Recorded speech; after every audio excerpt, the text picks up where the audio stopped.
Hello everyone, Commish K7 here with your SRG Fantasy Football League Week 5 recap. A lot of good matches this week, so you know what? Let's get right to it. And here I go down into the corner. As you can see from the listing here, every match is in the book as per usual. Couple close ones, couple not so close. Let's just dive right into it. Our first matchup of the week was Erie Cucaracha Roach against the Sniper's Edge Darkstalkers, with the Darkstalkers taking this one 101.3 to 96.1. This one had a few ups and downs with a couple score corrections Sunday night. I think at one point Sniper's Edge team was at 106, but on Monday found themselves down to 100 points. So 6 points kind of disappeared somewhere, but still was enough to keep the lead, hold the lead, and take the win. Let's check out any interesting breakdowns here for this one. Let's see what we got for Erie. Erie started off the week extremely strong with a Russell Wilson performance for the season. Russell Wilson destroying his expectations against the Los Angeles Rams, posting 36.9 fantasy points, along with Greg Zuerlein essentially taking most of the Rams offense with putting up 11 fantasy points. And anyone else play that game? It looks like it was just Russell Wilson and Greg Zuerlein on Erie taking that one. However, with those two starting off the week extremely strong, unfortunately, there really wasn't much else aside from Julian Edelman dropping 26 points on the abysmal Washington Redskins. But unfortunately, the Falcons' defense did not come to play today. They would have been better off just staying home, posting negative 8.5 points, which I think is our lowest defensive score of the season. And you'll see why that's important in a moment. But let's see. Anyone else posting up anything special? Nope. Just Russell Wilson leading the team, followed by Edelman, followed by DeAndre Hopkins meeting expectations.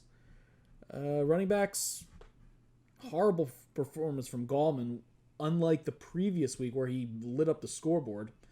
And Tyler Eifert, a Sniper's Edge cast-off, bringing 3.5 points for the team. Not really that good compared to his predicted 7.9. Then again, Eifert hasn't really been performing too well at all this season. So let's see if anyone on the bench could have made a difference for him. Winston, nope. A couple zeros from Brown. Well, not sure why he still has Antonio Brown. And 0 from Kenny Stills. 49ers defense would have been a much better choice, dropping 21 points, holding Cleveland to only a field goal. So that would have been a nice improvement, and it would have really made a difference. Let's see, Auden Tate put up some offense for Cincinnati. Sanu would have been a better choice than... actually, no. His wide receivers were good. Any running backs could have helped. Giovanni Bernard would have put up a better score than Wayne Gallman, but is what it is. Main thing is, he put in the wrong defense, and that cost him the match. Let's see what the Darkstalkers did. Anything special? Well, as per usual, it was the Christian McCaffrey show once again, with McCaffrey just missing the 50-point margin, which I think would have been the highest score of the season. Let's see. Basically, Sniper's Edge was carried by his running backs, with McCaffrey dropping nearly 50 and Leonard Fournette dropping nearly 25. Unfortunately, the rest of the team kind of didn't really show up this week, with Aaron Rodgers only dropping 7.5 points, Keenan Allen with a crap score. Alshon Jeffrey actually did pretty good. Well, at least he pretty much met expectations, posting 11.2 compared to 11.7. However, Harris put up another stinker of a game. The Rams defense was he started off the week pretty bad in that he was essentially in a 50-point hole thanks to a -5 from the Rams. But as I mentioned before, Atlanta Falcons did even worse. And that -5 really wasn't too shabby. Joey Sly, the new kicker that he picked up over Mason Crosby, didn't really come to play, posting only 2 points, thanks to I think a missed field goal. Anyone else on the bench that could have helped? Well, pretty much everybody. The new pickup Vance McDonald would have been a better choice than Harris, which I think going forward, now that Sniper's Edge actually has a tight end of note instead of playing musical tight ends. J.J. Nelson still not there. Nick Foles still injured. Malcolm Brown still backup. Devontae Parker on the bye. Penny met expectations. DJ Moore would have been a nice improvement over Keenan Allen, though I don't think anyone would have put in DJ Moore over Keenan Allen, especially in a matchup against Denver. Denver has a good defense, but still, Keenan Allen, one of the best wide receivers in the league. Miles Sanders actually met expectations. Unfortunately, he is pretty much a passing back, which could be effective in this PPR league. So, but either way, nothing really could have been done, and if Kugaracha put in the 49ers defense, he would have taken this one no matter what. Unfortunately, management pays off, and the Sniper's Edge Darkstalkers take this one 101.3 to 96.1. Up next, we have Thielen Chubby versus Greensburg Honor. Greensburg Honor taking this one in the upset, unseating the only remaining undefeated team, taking this game 132.7 to 107.6. Greensburg, second win in a row for Coach Riley there, and Thielen getting their first loss of the season. So let's see what happened. Anyone special on this team? Nope, but it looks like everyone on Thielen Chubby, every single one of them except the Chargers defense failed to meet expectations. Oh, with one exception. Or correction, 2 exceptions. We have the Chargers defense and 33 points from Adam Thielen. That was I thought there was a decimal point in there, and I was incorrect. So yeah, basically led by the 33 points. Unfortunately, the rest of the team pretty much failed to show up. So let's see what happened with Greensburg. Any big ones there? Yep, Tyler Boyd. Tyler Boyd seeing what Thielen did and said, I could do that, and put up a 30 spot for themselves, along with 21.3 points for Sonny Michael's best game of the season. He picked a good week to show up. Juju Smith still doing good. Derrick Henry, no. Steelers defense did all right, and Chris Boswell did all right. 12 points from a kicker. He can't complain about that. But Tyler Boyd and Sonny Michael basically led the show, and not only negated Adam Thielen, they took the win. Anyone on the bench could have helped? Oh boy, it looks like Thielen Chubby left a whole pile of points on the bench today. Philip Lindsay would have been a better choice. Kirk Cousins would have been a better choice. Tevin Coleman, improvements. Royce Freeman, Jalen Samuels, not so good. With Samuels out for a little while, so not much of a spot in the bench there. And Sterling Shepard, he would have been a better choice than Julio Jones, though no one would have done that, unless you got some issues. But let's see what Greensburg Honor did. Greensburg Honor could have had a much better score had they started Will Fuller. Unfortunately, in hindsight, he would have only improved over Juju Smith-Schuster, which would not have happened because no one in their right mind would put in Will Fuller over Juju. So that 56 points, I think, is the highest individual score left on the bench for the season so far. Hurts to see, but it didn't hurt him that much. In that Greensburg Honor still took this one. Overall, 132.7 to 107.6. Up next, we have a bit of a blowout in this one with the Grumpy Groupies against the Big Guys Gunners, with the Gunners taking this one with an even 163.0. Well, I wouldn't say even because then it's odd number. Blah. Whatever. taking it 163 to 92.5. Let's see what happened. Groupies. The high risk, high reward system of their team did not pay off this week. With most of them met expectations with a few exceptions. Melvin Gordon finally back from his holdout in more of a backup role for this week with Eckler still leading the show. Wonder how much longer it will be before Gordon starts taking it over himself, or if it will be a timeshare. We shall see. T.Y. Hilton, not so good. Brown met expectations. Ertz beat expectations. Jaguars, not so good. Zane Gonzalez, still proven to be one of the best kickers in the league, dropping 13 points. But overall an adequate performance, but not nearly enough compared to the big guys Gunners going off. And even though Christian McCaffrey put up a fantastic score, we did have a player break 50 that was not on the bench in Aaron Jones's 4-touchdown game against the Dallas Cowboys. Anyone who was hoping for any passing offense from Green Bay was sorely disappointed when Aaron Jones they focused it through him. And that 50 points carried the team, with 36.9 being the second best on the Gunners, and Allen Robinson putting up a game for the Chicago Bears. Everyone else looks like the Gunners even survived a goose egg from Mike Evans.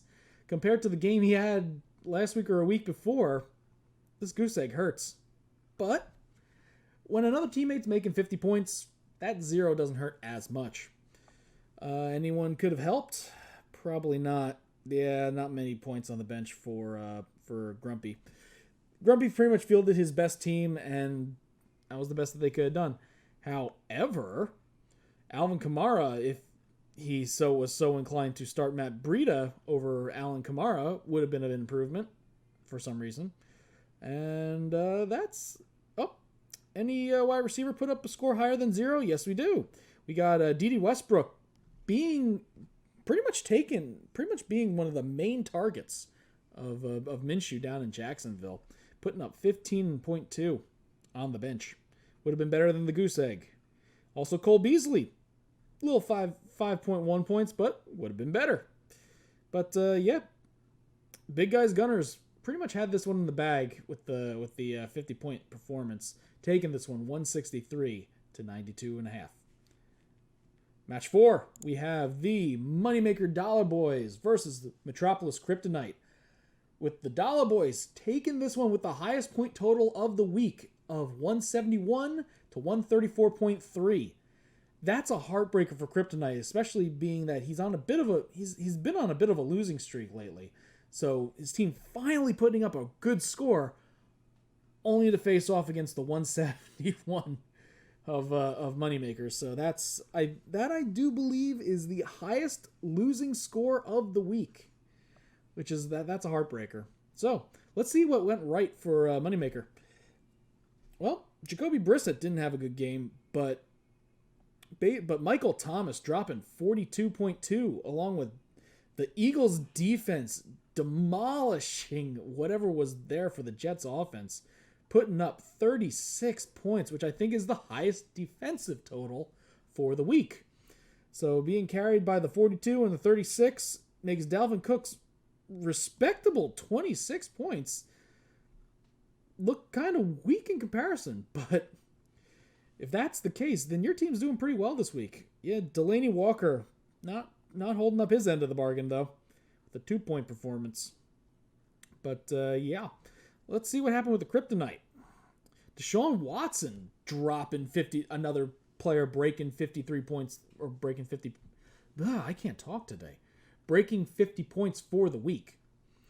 Deshaun Watson dropping 53.7 against Atlanta in a shootout, where Houston making up for lost time, dropping 53 points. So Deshaun Watson matching his team's score. Anyone else? Everyone else did adequately, but that 53 was enough to carry him to a 134 score total. Anyone on the bench could have helped? Well, DJ Chark Jr. is just wasting away on on the Kryptonite's bench, putting up 37.4 points. The Darkstalker castoff is going crazy. And, yeah, he even has the Jacksonville combination there. Those are some good pickups by him. But unfortunately, they're wasting away on the bench, so who knows? Trade bait. Anyone could have done better on Moneymaker. Cortland Sutton would have been nice. Would have been an improvement over Ridley, but not by much, even though he put up 20 points. But, yeah. Overall, Moneymakers take this one 171 to 134.3. Up next, we have a lopsided victory for Pretty Boy Snow, taking this one over the Columbus Rebels, 112.3 to 51. Oof. After a real feel-good win for the Rebels last week, this week seems they have fallen back to earth already. But unlike Greensburg, who kept their win streak going, Rebels, not so much. So let's see what happened for Snow. Daniel Jones, after a lightning start, has not really come into form for the past couple weeks, which is a shame because it's wide open for him. Let's see anyone best performance on the team. Another good one from Cooper Kupp. The number 3 wide receiver is turning into the number 1 for that team. I don't know. Austin Eckler. See how many more weeks he can put up fantastic scores now that Gordon's back. So enjoy it while it lasts. And who knows? Maybe he won't lose the job. Maybe he will. We shall see. Freeman, 18 points. And George Kittle coming back from the bye week with a vengeance, dropping 20 points thanks to a 31.3 victory of Cleveland. All right, let's see what went wrong for the Rebels. Well, we had one person beating their expected score with Todd Gurley, and another one with DJ Metcalf. However, with both Greg Olsen and the Browns defense both putting up zeros, and Phillip Rivers only putting up 4 points, yeah, that's rough. Yeah, we only had 2 players break double digits in points this week, so this was a painful one no matter how you slice it. Yeah, anyone on the bench could have helped. Jarvis Landry could have helped. Trey Burton could have helped for once. Golden Tate, not really helping this week. Though he is back, so I'm thinking in the future he'll probably do a lot better. And a really good pickup of Jordan Howard. Jordan Howard putting up 12 points and has pretty much solidified himself as the main rusher on the Philadelphia Eagles, with Sanders becoming more of a pass option. So yeah, nothing would have helped them there. And Pretty Boy Snow taking this one with a 61-point victory over the Columbus Rebels. I believe. Nope, it's not our largest. Oh, nope, it is not our largest margin of the week. The largest margin of the week belongs to the Gunners versus the Groupies. Gunners taking that one by I think 70 points. Oof. So still pretty lopsided in and of itself. Up next, Shaggy Sharks versus the Planet Hulk World Breakers, with the Sharks giving the World Breakers their second loss of the season and their second loss in a row. The Sharks taking this one 105.5 to 93.9. Let's see what went right. What went right for the Shaggy Sharks? Well, Dak Prescott started out kind of slow, but he his scoreboard lit up in the second half, and he dropped 26 points on that one, leading his team. And number 2 on the team would be, well, we got a tie for second place with 16 points each, with both the Patriots defense and Justin Turner. So their supporting cast put up more points than pretty much the rest of their offense, and their offense was adequate. With Emmanuel Sanders might need a talking to in the locker room after this one. But yeah, with Prescott leading the way, followed by some solid supporting performances, put up a decent enough score, 105.5. Let's see, anyone on the bench could have helped? Garoppolo, nope. Mike Williams put up a decent score, which would have been an improvement over Sanders or Josh Gordon. Or Marquise Goodwin would have been an improvement over Sanders. So after a breakout game by Sanders, I think in either week 2 or week 3, he's fallen back to earth and hard. But yeah, Either way, that was enough to get him 105 points for a win. So let's see what happened on the Planet Hulk World Breakers. Let's see if the Kansas City Chiefs were able to carry this team this time. It looks, wow, he actually switched one of the Chiefs players, and for good reason. If you're looking at the bench right now, go into it in a moment. But Patrick Mahomes, not what we've been used to so far. However, Josh Jacobs on Oakland led the way for the team with a 30-point performance. Great job by Jacobs. Josh Jacobs, not Jones. I'm sorry. I am having a very hard time talking today, and I don't know why. So, got Josh Jacobs with a 30-point performance. The rest of the team, no, not doing too good. Marlon Mack beat expectations, but, well, yeah. Running backs were okay. Rest of the team, not so much. 2.8 from Marquise Valdes-Scantling. Demarcus Robinson, not so good. Darren Waller, not so good. Bears defense, no. Jake Elliott met expectations with the whole 7 points for a Philadelphia kicker. But, yeah.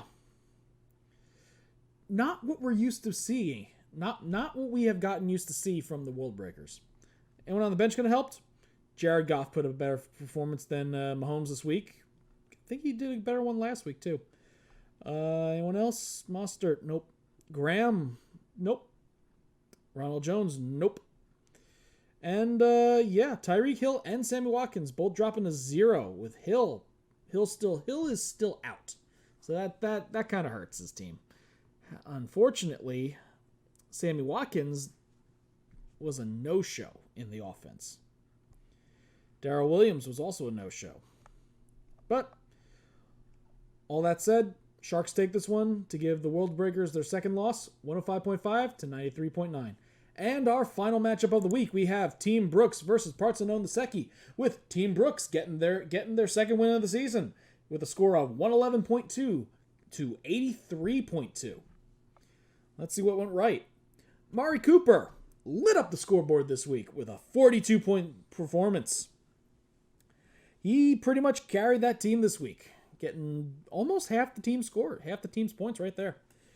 Lamar Jackson, not so good. David Johnson, met expectations. Montgomery, just under. Mecole Hardman looks like he's the one who got a bunch of the offense this week. So, for Mahomes. James O'Shaughnessy, he's making a name for him. He's starting to go up the ladder a bit on the tight end list. Chiefs defense, not so good. Well, then again, you lost to Indianapolis, so, yeah. And Brandon McManus seems to be the only person on the Denver Broncos who's actually worth a damn. All right, now let's see what happened to the Secchi.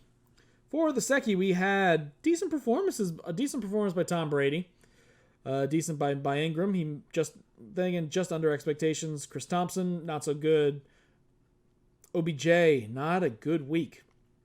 Then again, when your team's only held to 3 points, not much you could do there.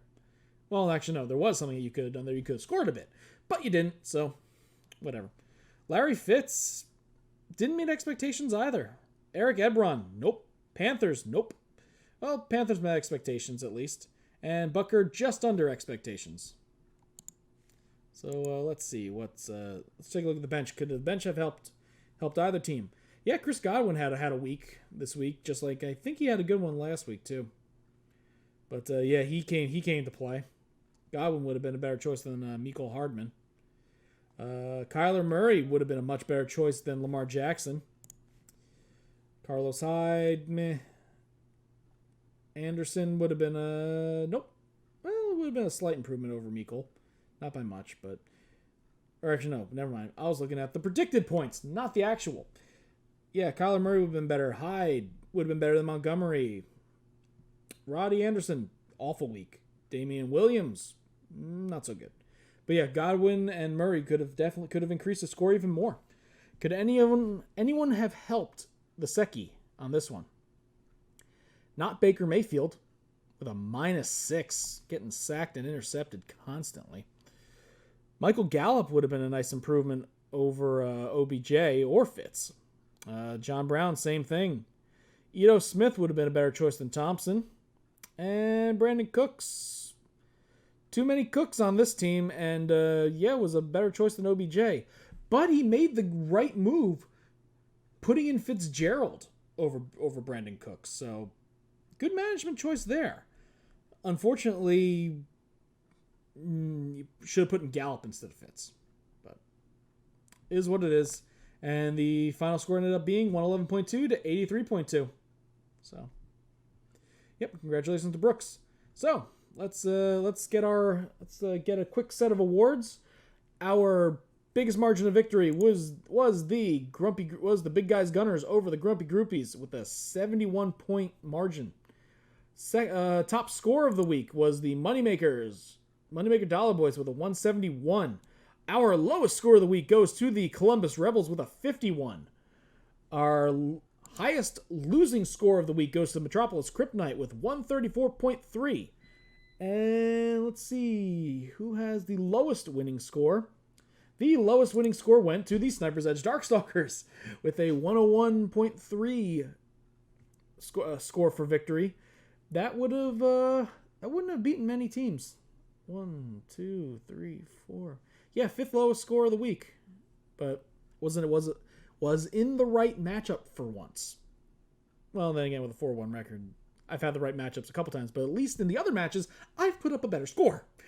Unfortunately, yeah, this week the Darkstalkers passed by with the lowest winning score and the lowest margin of victory. This was actually the closest game of the week, with only what amounted to be around a 5-point victory margin. So this one could have gone either way, depending on a couple of managerial moves. But management pays off, and the Sniper's Edge Darkstalkers took that one. So let's take a look at the standings. Your current standings, now that there are no more undefeated teams for the season. The perfect season is out of here. So last week we removed all traces of any team that has 0 wins, where both our 0-win teams got a win, and our final remaining undefeated team lost to one of those teams in Thiel and Chubby, losing to the Greensburg Honor. So standing wise, the Rowdies would be Thiel and Chubby, followed by the Sniper's Edge Darkstalkers, followed by the Moneymaker Dollar Boys, followed by Shaggy Sharks, Planet Hulk Worldbreakers, Greensburg Honor, and Metropolis Kryptonite. Planet Hulk just plummeting in the standings now after the couple bad weeks. But as you can see, it is still anyone's division for this one. With the Sniper's Edge only in second place due to having fewer points scored than Thiel and Chubby. Rude Brood, though, is a little bit more cut and dry, with Pretty Boy Snow currently in the lead with a record of 4-1, followed by Grumpy Groupies, followed by Big Guys Gunners, Team Brooks, Erie Kukaracha Roach, Parts Unknown Seki, and the Columbus Rebels, bringing up the rear.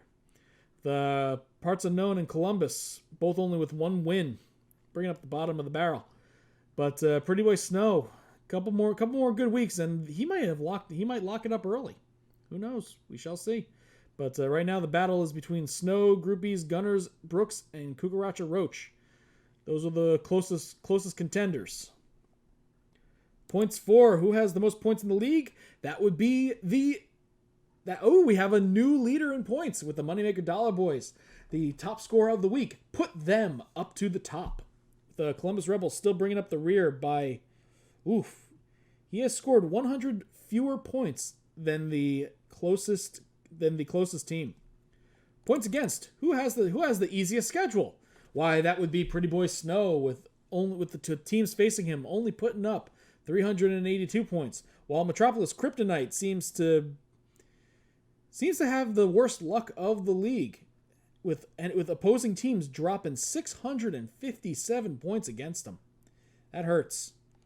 As you can see, it's proved to an 0-4 division start. All right, current win streaks. Pretty Boy Snow is on a bit of a streak after losing his first match of the year. He's come back strong, taking the next 4. Sniper's Edge is on a win streak of 3, followed by a bunch of 2s and a bunch of 1s. Biggest losing streak right now would be Parts Unknown after taking taking the win in the first week of the season, has not won a game since. Though to rectify that, he may wanna put in a couple moves. Then again, the Dollar Boys have only put in 2 moves for the season, and he's put up a great performance. So just shows how good his draft was. Grumpy Groupies still lead the way in number of moves done with 24. Wow. Not sure if I put a moves cap on the league, but if I did, he might be approaching it. Who knows? So let's take a look at the projected playoff bracket.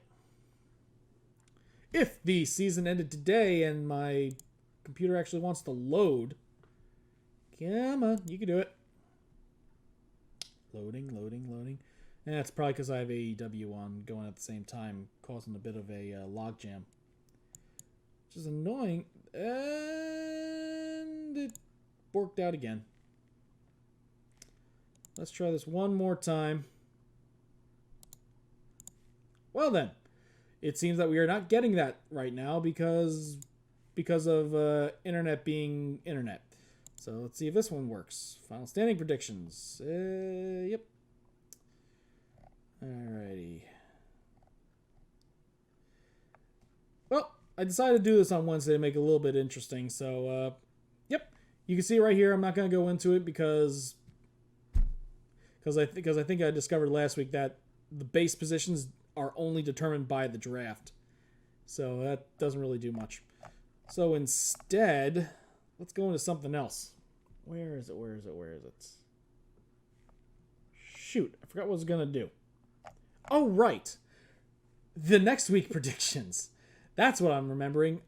Oh my goodness. It's been a day. So, let's take a look at next week's matchups. For week 6, we have the Sniper's Edge Darkstalkers versus the Moneymaker Dollar Boys. After coming off with the lowest win total of the week versus the highest win total of the week. So let's see what carries over into this week.